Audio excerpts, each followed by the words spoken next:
Hey everybody, Bones here, Bones Garage, just bringing you update what's going on at the garage. So, 1960 Ford F100. We are coming along really well with the wiring, but we had to start running all the wiring to the back of the truck now. And all that wiring runs from the firewall down underneath the cab, all across the frame rail, and then out to here. And you can see the wires hanging right over there.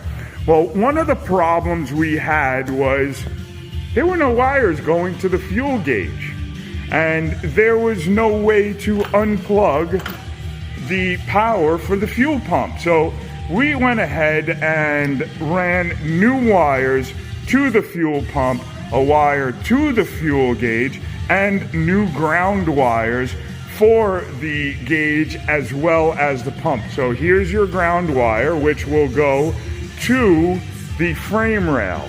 And one of the things you have to remember, your grounds and your powers should always be the same sized wire.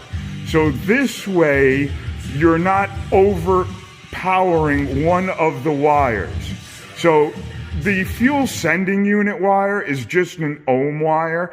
It's really not carrying any real current, but your pump wire is now carrying a 25 or 30 amp fuse. Some of them are even 20, but most of them are between 25 and 30 amp fuse. So you're going to use a heavier gauge wire than you would for your sending unit, and you can see that here.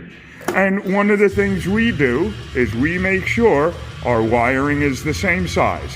So this way neither of the wires are overpowered and something can melt.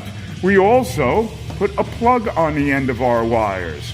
So if you ever have to take the gas tank down, you can now just unplug the wiring to it.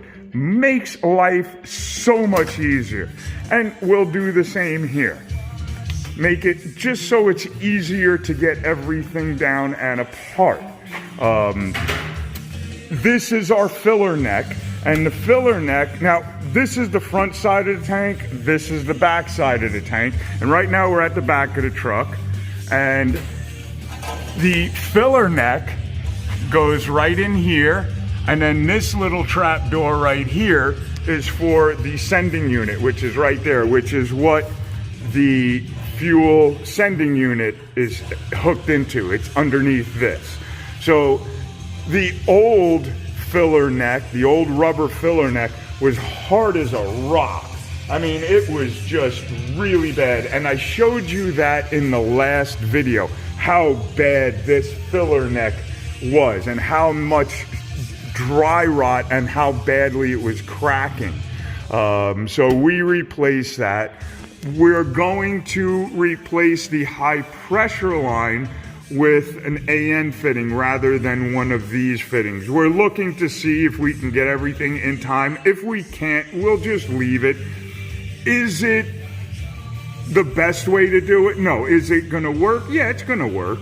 I just prefer using AN screw-on fittings. They just hold a little bit better, especially when you're pushing about 40 pounds per square inch on these things. They're a little bit better, but this will hold, it will work. I just prefer the other way. We are using high pressure rubber hose, so that won't have any chance of breaking or anything like that. And then this is just a vent line, and this is your return line from your fuel rail. It runs all the way down the truck, and that's the return line. And then you have